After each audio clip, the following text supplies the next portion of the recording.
play the same way and we play with the same intensity, we should be all right for a good result on the weekend. Thank you very much, Coach. Divine, just from your end, from a player's perspective, final group match, your thoughts ahead of the match, please. Good afternoon, media. I think the boys, they are ready for the game. So we'll give our all, our A game as Sundowns. The training report, they are doing perfectly well, and the coach is giving us good things in training. So I think the boys, they are ready. They're going to put in A game. We want to finish strong in our group so that we can finish on top of the group. Divine, colleagues, it's your opportunity to ask questions. Your name and publication, please. Coach Mazola from SABC Sport. Maybe just from your point of view, the venue change, just an explanation there, and if it's going to affect anything, if it changes anything at all. No, nothing from a technical perspective. I don't think we expect much. Fortunately, we used it earlier in the season as our home ground. So we're quite familiar with the turf. We will train there tomorrow just to get a little bit more familiarity around it. And that's football, Football, you've got to be prepared to play everywhere, anywhere, and play to your best every single time. And that's what I expect. I expect a good game of football. It's a good pitch. There was a lot of investment done by the club to make sure that the pitch was ready and has a surface that is good enough to host the Mamelodi Sundowns game. And the last time we played, there was a few months ago, not so long ago, against Supersport, and we got a good result there. So we've got good feelings about Lucas, and we're very familiar with the pitch, the atmosphere that can also be created there. And yeah, that is it. It's we just have to perform whether we play Loftus or Lucas. We've just got to perform, and that's the mentality going into this game. From News 24. Question is to you, Coach. It's been almost 10 years since you guys faced this team for the first time in 2015, and what was a really defining moment for the club when they won the Champions League. They said that Sundowns was their biggest test. Can you take us through in terms of the journey that Sundowns has been since that game in 2015 and where they are? And what's been key in terms of this consistency in the Champions League now in the group stage of the 6th season in a row? Yeah, sure. Yes. I wish I was there for the entire journey. I remember I left maybe a season after that. So I missed a couple of the steps in the 10-year journey. But for the last 6 years, we've been in the quarterfinals. Last season we were in the semi-finals for the very first time in something like 4 or 5 occasions. And we want to be that team that's always there. We have to try to be there all the time. It's not good enough to think that you can win a continental trophy without a big stamp on the continent, and that stamp means that you've got to be in the quarterfinals every year. You've got to be in the semi-finals. This is what Al Ahly are doing, this is what Wydad are doing. They are there every single season. They are in the quarterfinals, they are in the semi-finals. And to take a place that we feel we rightfully deserve, to be amongst not just the best teams on the continent, but maybe even some of the best teams in the world. We've got to make sure that we are in that space for the continental competitions. We're in the semi-finals, we're in the finals, we are competing for that space, and this is the mentality we want to have, so that eventually we can break the monopoly of the North African sides in terms of dominating continental competitions, particularly from a club perspective. But we know how difficult that is, because you're not only fighting against very good teams who know the space of Champions League, but you're also fighting principalities. You're fighting football heritage, and that's the space we want to be in, and that's the space we are fighting very hard to try to be part of. And as long as we keep doing that and have that ambition, eventually we will win the Champions League, because you've got to be in a position to be able to compete for the Champions League, and that's part of our plan for the medium to long term, and it's something that excites me greatly. Lorenz?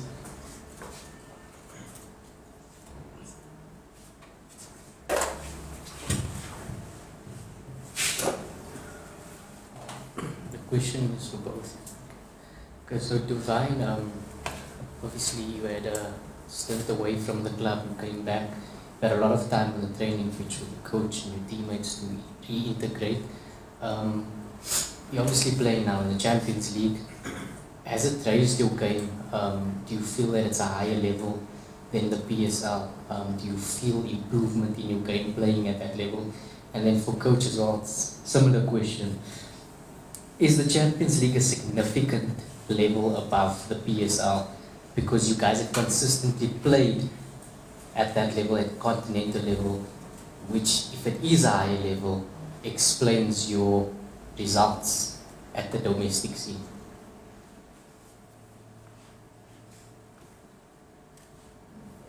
Yeah, it's a big one. It's a big one for me. I've played before in 2016, and then now I'm playing in Mamelodi Sundowns. It's good for me. I'm gaining a lot of confidence because I'm having good players around me. They keep on pushing me.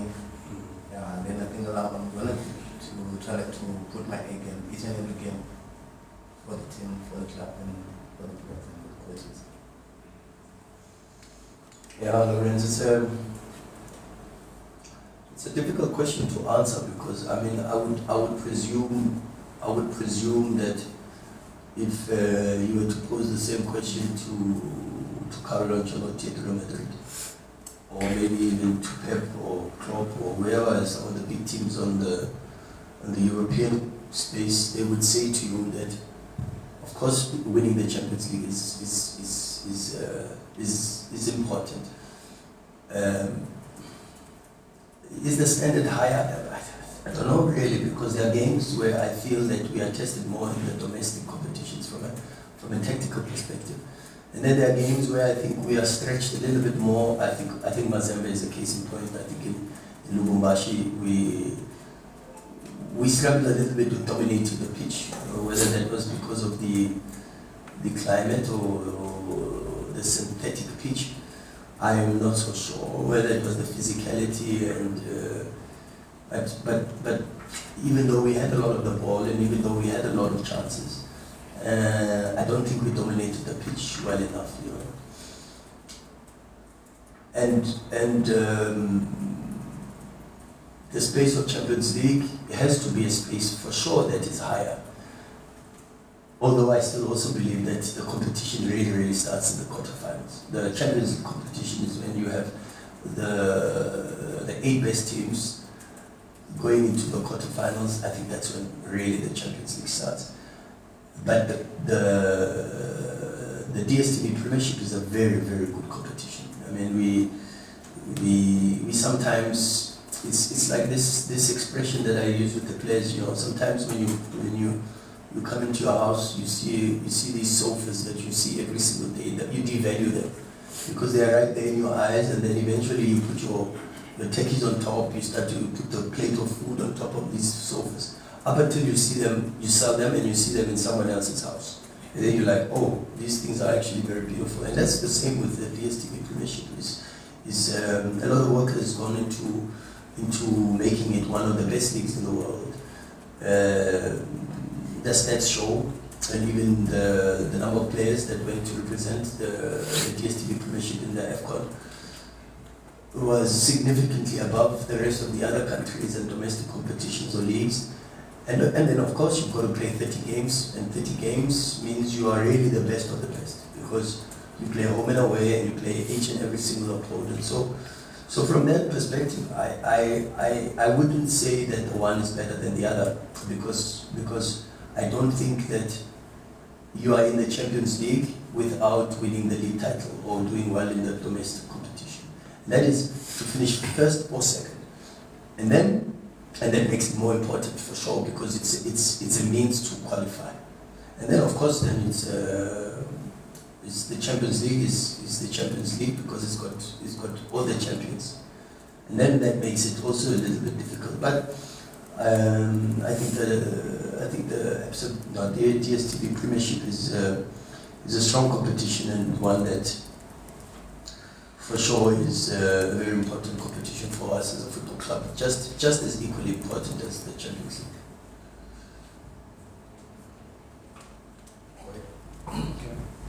Thomas from Far Post. Coach, looking at Brian Onyango, Yeah. he's not really played much football. I mean, 20 games in the last 2 seasons, a lot of substitute appearances. Yeah. Now, considering his physical profile, is this kind of competition where you need someone like him? Yeah, we need Brian all the time. Brian is a special breed, very special. For Brian to be playing football still, to even have played those 20 games, he's defying logic. I mean, when he had a very, very serious injury to his knee, I mean, from a physiological perspective, he should have stopped playing football. And so for the mere fact that Brian still had 20 games or has 20 games for Sundowns, and he trains the way he trains, he has the attitude he has, he's an unbelievable human being, very special. His leadership in the change room is so important. We're also very fortunate that we've got so many captains in our team. You know? We've got Divine, who's been a captain before, Ronwen, who's a captain for Bafana, Brian, who's a national team captain for Kenya, Peter, who's a national team captain, Toby Mbala was captain at Highlands Park. I can go on and on and on. So fortunately for us as the technical team, we've got a very strong team, a very good group of human beings, and a special group, and it's a group that I honestly think that I'm extremely privileged to have, and I wake up every day with the desire to learn from them too. I learn a lot. I ask, I speak, I talk, I pose a lot of questions, I listen, and they teach me a lot of things. They make me think about how to adapt and to improve the team and how we play. And for sure, I think like Brian, we've got far too many special people who have defied odds and have continued to grow and improve. And I think as a football club, we are very, very, very, very lucky to have some of the characters and the personalities that we have in our team. Joseph from Sports. Short TT. Congratulations on the 40-match record. Thank you, sir. Coach, I'm just tempted to ask about this. Sundowns has tried to win the Champions League quite a few times. I remember we've gotten even much closer in the last edition. What will it take for you to actually take it even a step higher and make the final and win it, looking at the personnel that you have now? And with the injuries, the long-term injuries coming to him, I mean, the Mabu is there, they've come out, they've recovered, Zulu is playing beautiful football. All the players that you've had problems or challenges with, injuries and stuff like that, are coming back. Sundowns is looking good. What will it take for you to win it? And if I may add just one for Lunga, what systems do you use if you want to sign a player and loan him back to his club or to another player? Is it something that you do mentally to prepare the player, or you just say, go and we'll call you when we need you? Yeah. It's different cases. There's different scenarios. Divines is different to Promise Nkuma, for an example. So there are players that to complete their developmental phase and get ready for high performance, they've got to go to a team that's maybe a team that's got less pressure, and that's a more polite way of putting it. Less prestige, less pressure. But also, if you look at how a player like Mkhulisi, for an example, he went to Black Leopards, and Black Leopards, a former PSL team in the Limpopo, conditions not so good, and he has to fight and help them to survive relegation. That already is even from a technical, tactical perspective, extremely stretching. And then, of course, from a pressure perspective, to the pressure may be different to the pressure at Sundowns, because the pressure at Sundowns is to win every single game. And maybe in some of the other clubs, you can accept maybe drawing or maybe even losing some of the games against the bigger teams, especially away from home. But this is part of the journey, you know, and some of the players complete their developmental pathway or their cycle in a space where they're already ready for first team football and they can produce the results at a club like Sundowns. And some you have to send out on loan to get some experience and some exposure, and maybe even to be stretched a little bit, you know.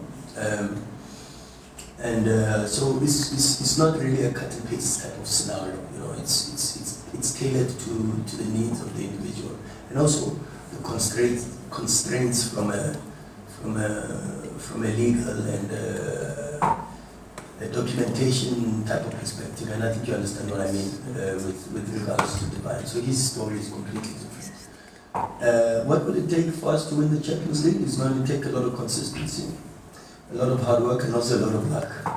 I think this competition, to win it, you need a lot of luck. You only have to go to last season, for an example, where with one game to go, Al-Ahly are already out of the competition. At the AFCON. Look at the AFCON. So in these type of competitions that are high level, maybe there's not so much of a big difference between the teams. You need a little bit of luck, and I think if you look at Ivory Coast's story with regards to how they won AFCON, already out, coach out, and then after the last game in the group stages, these people qualify, and then they all go on and they ride the crest of that wave, and they go all the way with that momentum, and they lift the trophy. Same with Al-Ahly, and maybe you could even speak a little bit about it with our AFL victory, and how we, because you go to Egypt, in the first half you get a penalty against you, you've got 10 men, and it's completely difficult, but you need to be brave, you need to show a lot of courage. And you also need to be there. You know, you have to be there. You've got to be in the quarterfinals. You've got to be in the semi-finals. You've got to be in the finals. And when you are there, then you can dream of going further. You can feel the need to outstretch your wings and try to soar slightly higher than you have. And as daunting a task as it may seem and sound, is something that we believe is possible. It's something that is within reach, but you've got to go one game at a time, and you've got to go one stage of the competition at a time, and try your level best to perform right there and then hopefully the football gods smile upon you and support you. But exactly that, we've got to be there. We've got to be in the quarterfinals. We've got to be in the semi-finals. So we've got to try to be in the finals repeatedly, and hopefully one day God smiles upon us and rewards our hard work and due diligence. Thank you, Coach. If we could have the mic to Mr. Mudibai.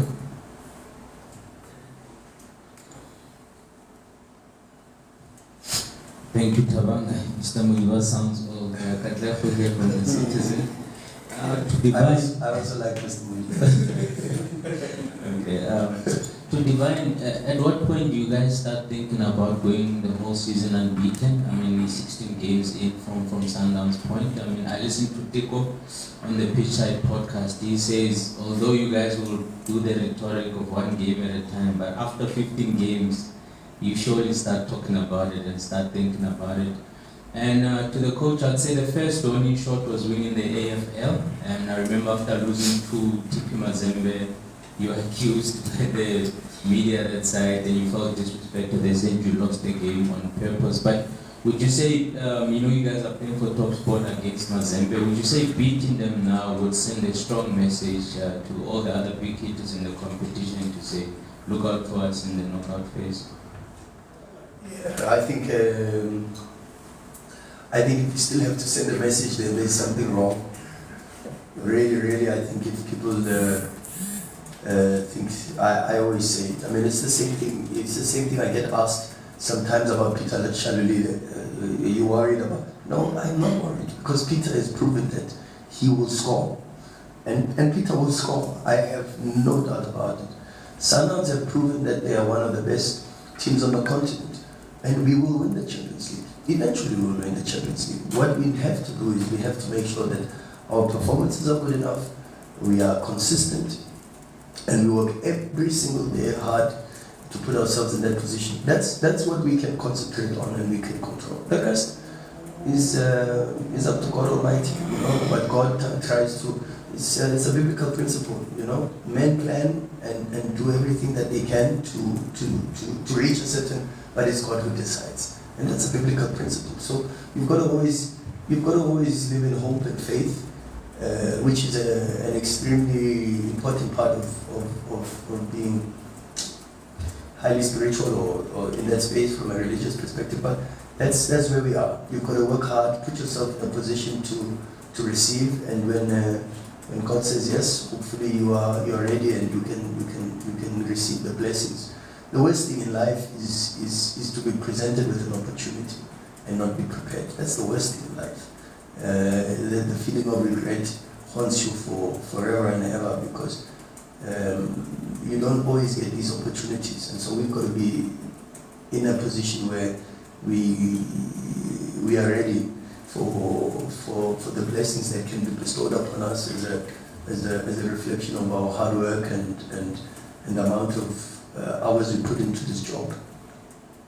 And I think this group is a special group, and is special enough, and maybe even talented enough to be able to do something in this season's competition.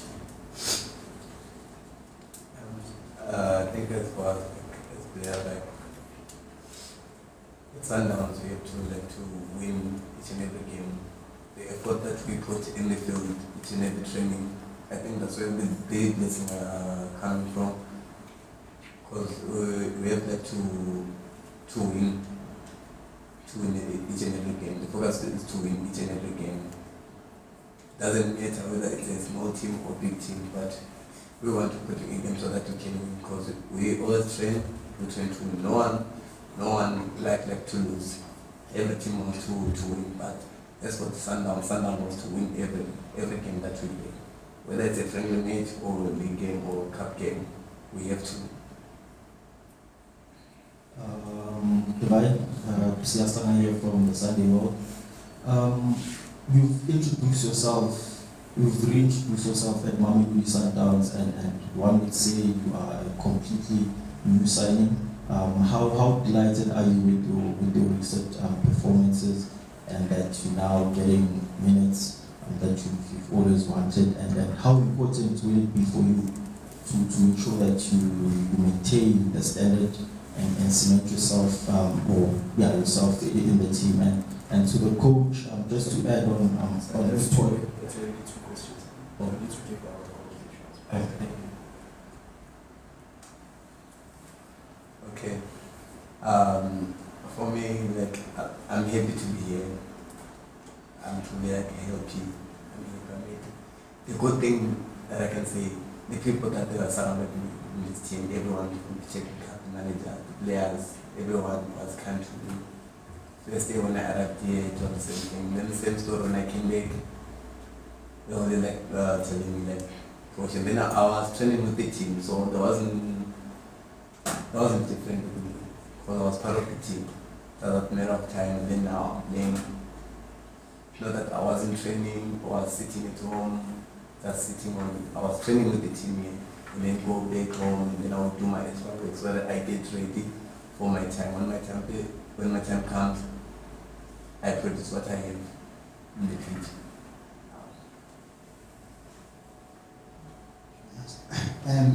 Coach Martin from the staff. I agree with you that if people think Sundowns still have to prove, then they don't understand what's happening. But can you just tell me how much of a positive impact has your winning the AFL had on the club, and how much of that do you think it has made your opposition take notice of just how good you guys are? Yeah.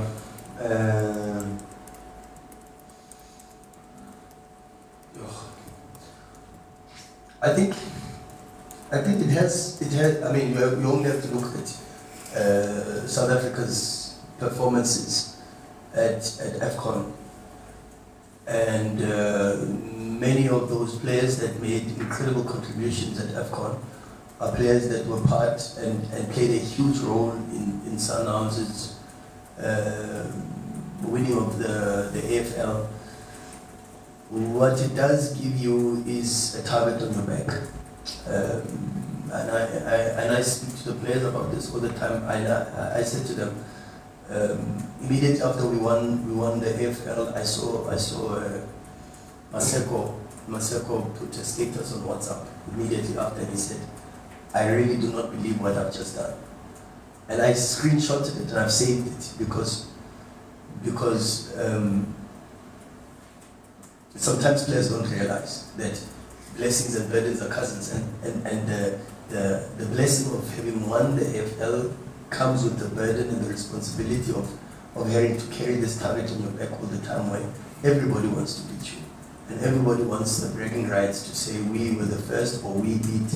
And it's the same in Mazembe. I mean when we walked off the pitch, you could sense not only by mere actions and words, but in the atmosphere, you could sense a very strong feeling of we've done it, you know.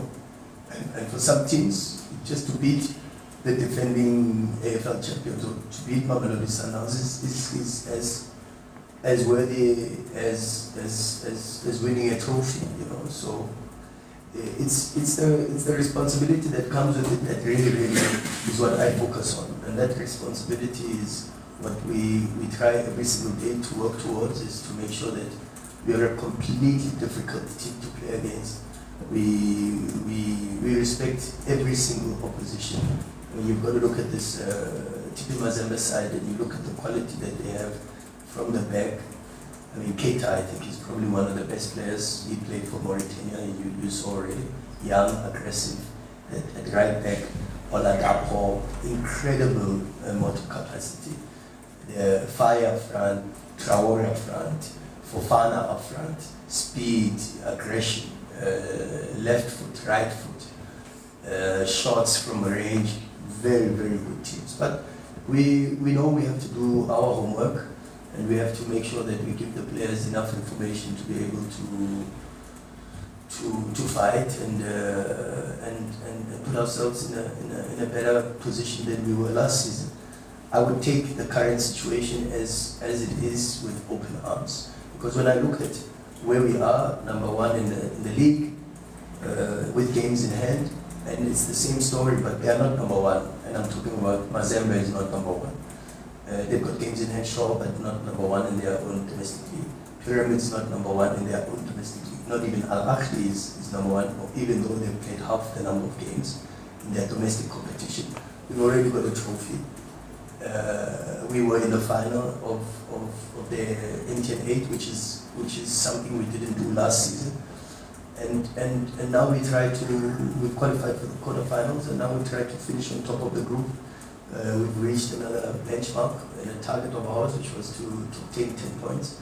We now have 10 points, and the second benchmark is to see whether we can finish first, and that's a huge probability with Saturday's game. And then we have to then start thinking about the next couple of games, which are going to be very difficult for us, both in the domestic league and in the domestic cup, with another game that is waiting for us. So yeah, it's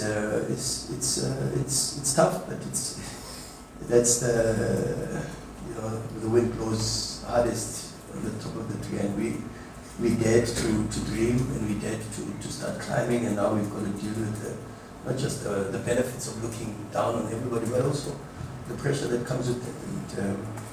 But we are getting there. Slowly we are getting there, and that's the most important thing. Vincent from SBS News. Short Vince.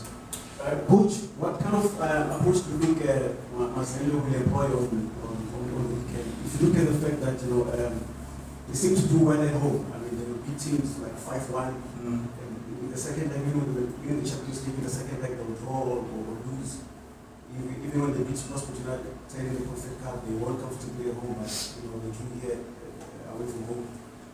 What kind of approach do you think they'll approach? Do you think they'll go all out, or they'll kind of like sit back and play for a draw?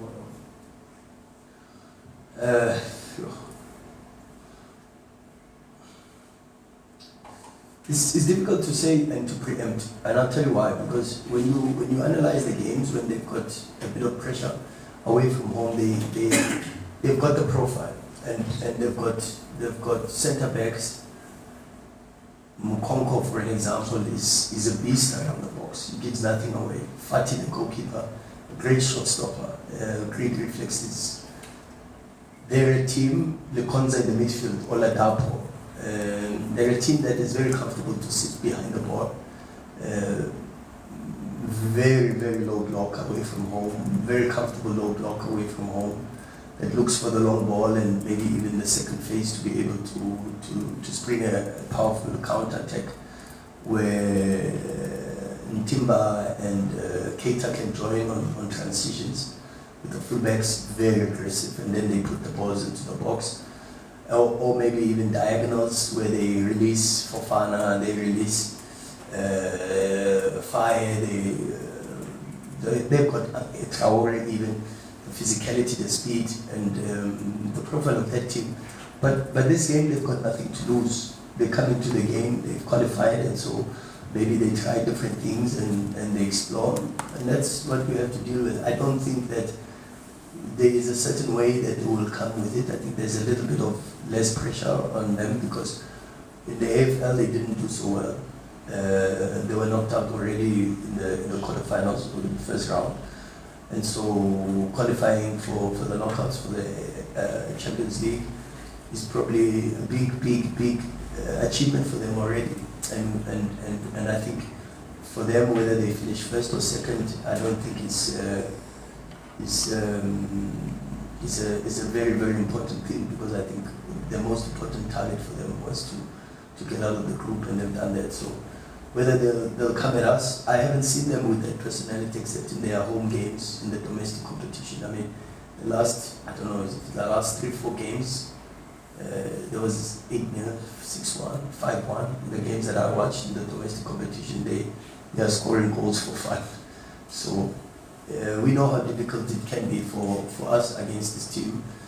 A very good side, with some very, very good players, and we have to be ready to compete and to get ourselves into a better position than what we currently are at.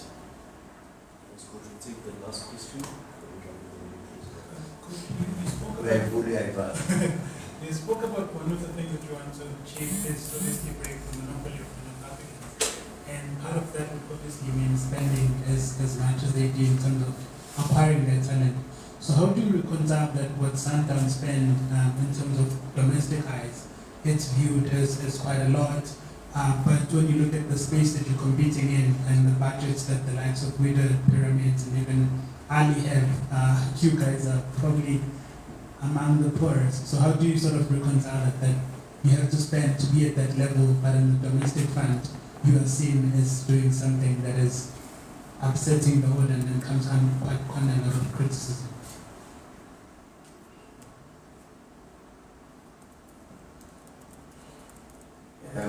This is the truth, yeah. I'm really honest. I don't know how much you are spending. No, seriously, so I can't answer that question because really, I don't know. I don't know how much you pay for transfers. I don't know how much people are earning on the contracts. It's a part of the football club that doesn't sit on my table. And I'm fortunate that I only like president there. We just fetch a player when we see him, we fetch. So unfortunately, I'm not in a position to answer that question because I don't know. I really don't know. I don't know the budget at Al Ahly. I don't know the budget at Wydad. I don't know Sundowns' budget either. The FIFA reports that you are the top team. FIFA report. That's official. Then you can speak to the facts. Or theoretically. Theoretically. Oh, no, then we'll get Fleming back to sit. No, it was under his portfolio position. Shubi? Coach, thank you very much. Thank you, team. Thank you, guys. Thank you so much. Travel safe. Thank you. Thanks, man.